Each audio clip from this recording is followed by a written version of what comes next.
Ah kan, Your Bruno team lagi. is picking. Bruno, Ruby untuk Finn masih. Skylar, Bruno. Wah ini line up yang cukup solid ya dari RRQ Hoshi. Mereka udah siapin early, late game, mid gamenya. Ready semuanya. Bruno harus di babysit juga. Ini kalau misalkan emang mau satu hero yang punya Aulus kan. Junglernya soalnya masih kurang. Aulus Racing.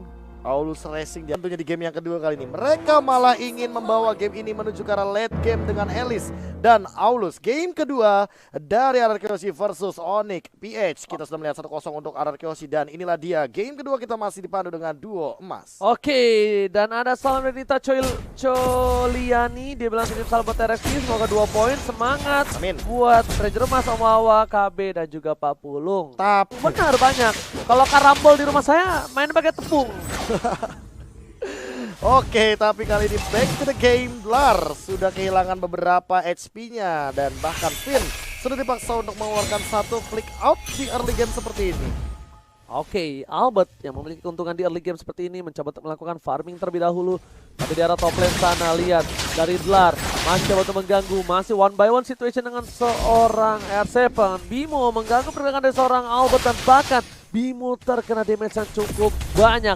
Dengan setengah darah terakhir harus memilih untuk mundur terlebih dahulu. Para pemain dari tim Onyx, lihat Marky mencoba dipaksa. Damage yang diberikan dari seorang Skylar dan bahkan first slot di arah bottom lane. Skylar berhasil dengan stucknya. Dia menembangkan seorang Marky karena mungkin Marky di sini berpikiran bisa menumbangkan seorang Skylar di early. Tapi ingat ini Bruno early game dengan stuck 10 juga memiliki damage yang besar. Dan ingat ini adalah mantan pemain bola David Shevchenko. Yes, Shevchenko David. Bedanya ditukar doang, tapi kita lihat dari para pemain dari tim Onyx PS memilih untuk mundur dan legenda dari Italia Shevchenko berhasil mendapatkan first blood yang mahal menurut aku. Dan ini langsung bermain agresif dari kedua belah tim. Yang aku kira bakal bermain dengan tim hati-hati, tapi ternyata Marky masih mengamankan satu buah jungle monster gold pumpnya. Finn masih bersikup ke di arah bottom lane. Dia mau ngamanin gold shield turretnya secepat mungkin karena tersisa secuil lagi untuk mendapatkan sebuah keuntungan bagi Skylar.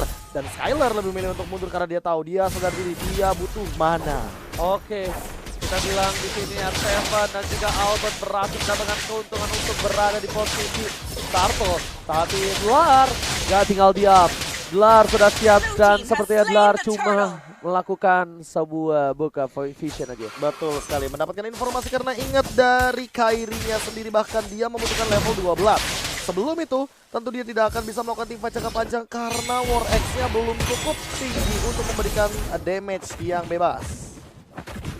Oke, tapi Profesor, ada yang mau aku tanya sama Profesor. Apa? Ini benar-benar cukup berbahaya sebenarnya. Lihat one by one situation, Albert versus Kairi, datang ke arah belakang. Dan bahkan lihat Albert kehilangan satu buah Little Wanderer-nya.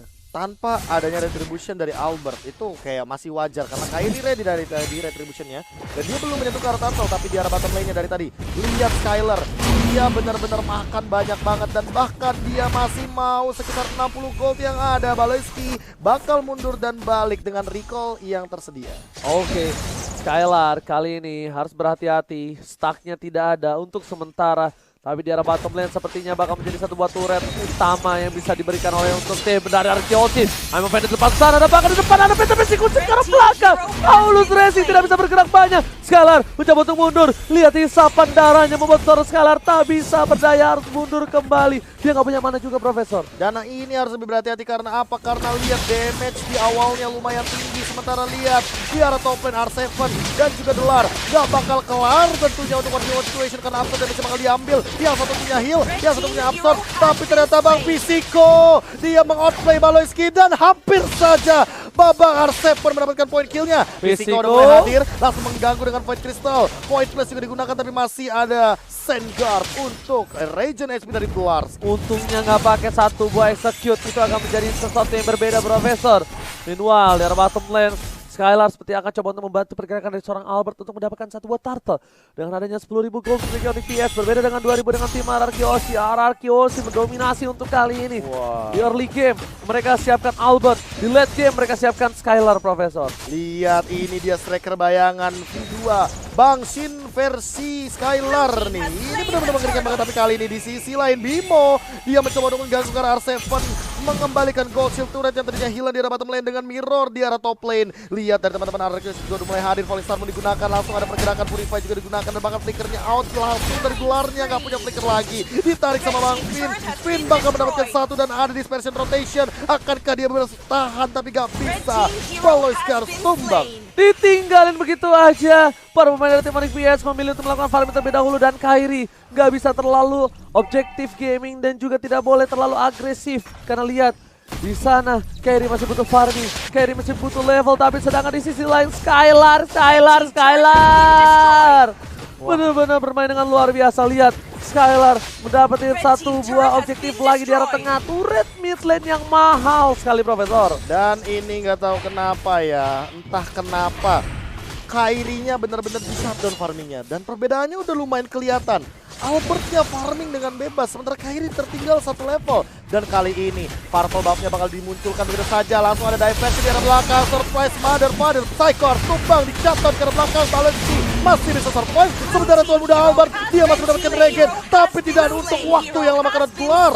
Langsung mendapatkan poin kill lagi, 4 harus tumbang ketika langsung di sandwich dari depan dan belakang Onyx PH. Lihat itu dia serangan yang dikejutkan dari belakang yang sudah diduga-duga oleh seorang Profesor KB. Bakal ada surprise attack Bapak Ibu yang membuat 4 pemain tim RRQ harus hilang. Bahkan Skylar dia memilih untuk menahan flickernya karena dia tahu dia bakal bisa tumbang, pasti tumbang. Jadi dia relakan dirinya untuk tumbang, untuk menahan flickernya supaya teamfight yang selanjutnya ini bakal dipakai, Profesor. Aduh, ini yang paling mengerikan ya, Baloiski sama Bimo. Ini kayak udah satu suara banget loh, tuh liatin. Iya, guided wing-nya oke. Diversionnya tadi langsung connect 2 dan tuan muda Albert tidak bisa berbuat banyak walaupun dia sempat mendapatkan killing spree, tapi ternyata itu nggak cukup. Oke, tapi lihat di depan sana R7 bakal coba untuk mengganggu dan ternyata tidak ada siapa-siapa. Di sisi lain Turtle diamankan RRQ, tapi lihat goldnya langsung berbeda 1000 saja. Langsung cepat banget karena dengan shutdown yang banyak dilakukan oleh tim dari RRQ. Siap-siap untuk melakukan satu buah PT Persecution dan Thundrop support memory kali ini tidak ada. Adanya Thundrop doang. Para pemain dari tim Onyx PS mereka coba untuk dihindari dari satu barisan Sandstorm-nya. S7 berada di garis depan. Skylar masih mau lebih lihat damage yang satu kali kepokan. Bola kulit membuat benjol Dlarsky. Dan Dlarsky juga harus respect sama dealing damage. Sementara Albert udah jadi Malefic Roar. Di menit yang ke-7 dia benar-benar langsung ingin merontokkan punggung para pemain Onyx PH. Dia benar-benar bermain dengan sangat agresif dengan Lancelot-nya dan bahkan dengan hanya satu kali tumbang. Kali ini Kairi dia sendirian mau kemana, puncture kanan kiri. Tuan muda Albo memainkan pasifnya, masih ada retribution juga, belum ada retribution bakal datang di sini. Bala bantuan dari teman-teman Onyx PH. Dan sementara itu Albert mendapatkan satu Baloiski, harus tumbang sendiri di depan sana. Langsung ada lagi Sandstorm dan sementara itu malah Bimo yang ditumbangkan. Ter-outplay Onyx PH-nya, 3 harus hilang dan bahkan Kairi akan menjadi korban selanjutnya. Double kill dari R7 dan 4 sudah hilang. Oh, sorry Kairi, no, aku tidak mengincarmu tapi Baloiski lah target utama dari seorang tuan muda Albert. Targeting yang benar-benar bagus, lihat langsung dipastikan Baloiski tumbang dan setelah itu dia relakan dari seorang Kairinya. Kairi bukan menjadi salah satu utama target dari tim RRQ tapi melainkan adalah side dish, Profesor. Side dish, makanan yang bukan jadi makanan utama ya. Bukan main course-nya. Bukan main course-nya. Karena kalau misalnya main course-nya terhadap seorang Kairi, mereka bakal berhadapan dengan seorang Baloiski yang sebenarnya itu lebih berbahaya dibandingkan Kairi. Melihat team fight dari RRQ Oshi, Profesor. Dan dia juga udah punya Ancient Talisman, jadi cooldown-nya nggak main-main. Dispersionnya bisa dilontarkan berkali-kali. Apalagi ini kalau seandainya menuju ke arah NOD, mau nggak mau R7 juga nggak boleh asal-asalan untuk masuk. Walaupun dengan KDA 404 yang not found, dia tapi at least untungnya udah punya Oracle. Jadi udah aman. Regen HP-nya dan juga absorb-nya masih bisa menyelamatkan hari dari Bang Otto. Oke, tapi lihat udah terlihat ada orang di depan sana. Bimo lihat langsung berkumpul semua, regroup sama-sama.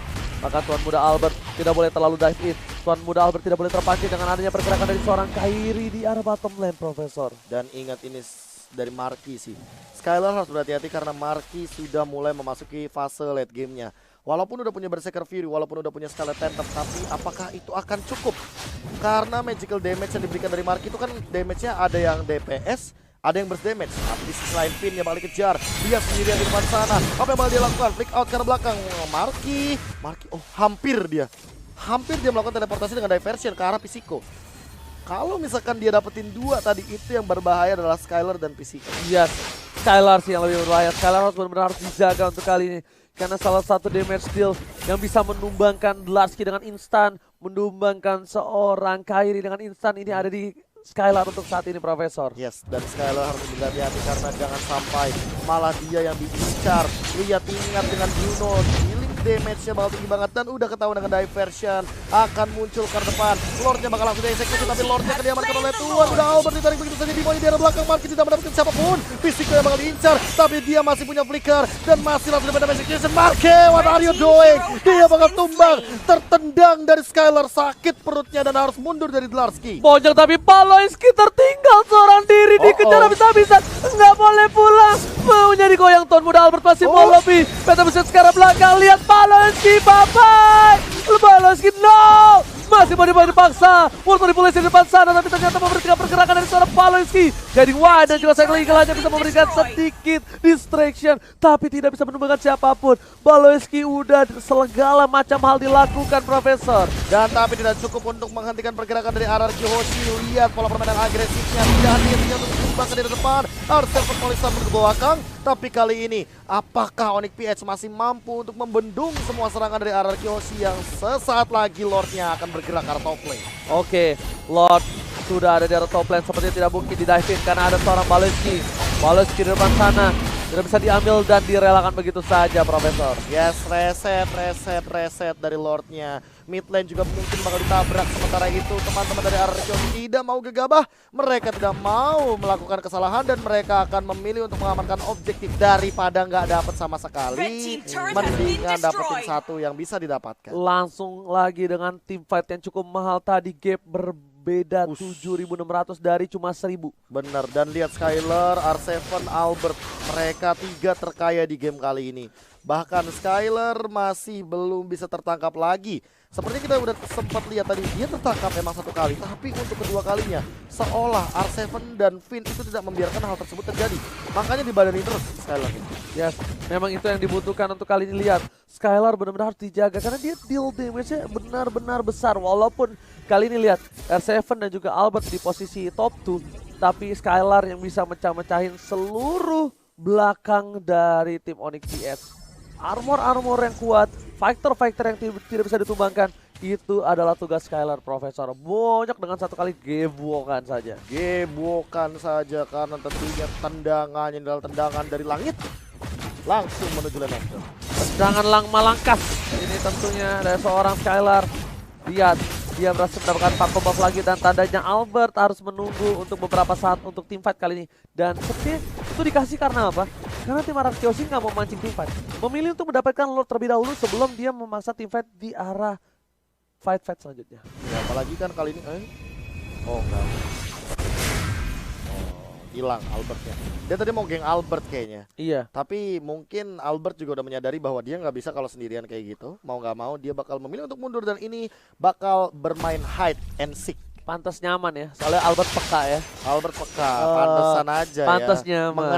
Mengerti. Dan kayak notice gitu loh. Sadar harus apa. Hal-hal kecil yang sebenarnya harus dilakukan atau tidak dilakukan. Jadi perhatian Albert. Benar sekali. Oh gitu, jurusnya gitu, begitu Tuan Muda.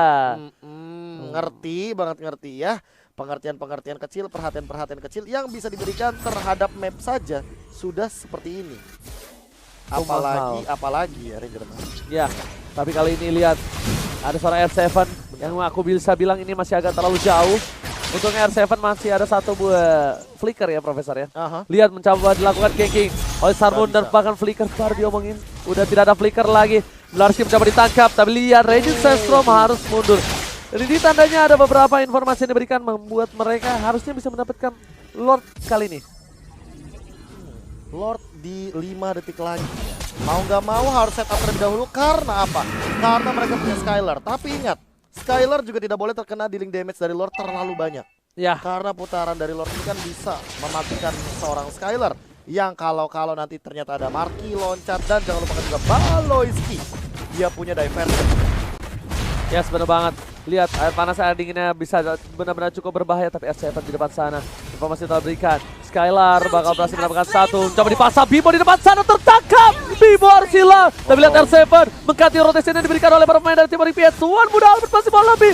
Baloiski hilang. Satu kali sabetan monster kill dan tanpa ada Baloiski di saat Papa Lord ini menjadi bencana. Bencana kecil karena tentunya 25 detik lagi. Harusnya Baloiski udah ready untuk melakukan teamfight selanjutnya. Windtalker sudah diamankan oleh Skylar. Bahkan Immortality dari Babang R7. Ini dia bakal coba untuk kembali semuanya. Dan lihat pin dia langsung dapetin Marky. Winter Trunks sudah di pop out. Langsung ada satu reward manipulation. Tidak bisa diberikan lagi dealing damage-nya. Dan double kill daripada seorang Skylar. Masih mau lebih. Lihat Kairinya. Masih punya mode Aulus Racing mundur ke arah belakang karena dia tidak mau tumbang di depan. Ini bencana. R7 masuk terlalu dalam, tapi ternyata Lordnya kali ini menuju ke arah belakang, tapi Bimo tersisa di sana. Mencoba dilakukan satu buah push menuju ke arah belakang dan disisik. Ararkiosi berhasil membawa Indonesia ke babak selanjutnya. Pisiko, dia menjadi camat. Bergerak, tim lawan tentu tamat. Salam dari Vinci.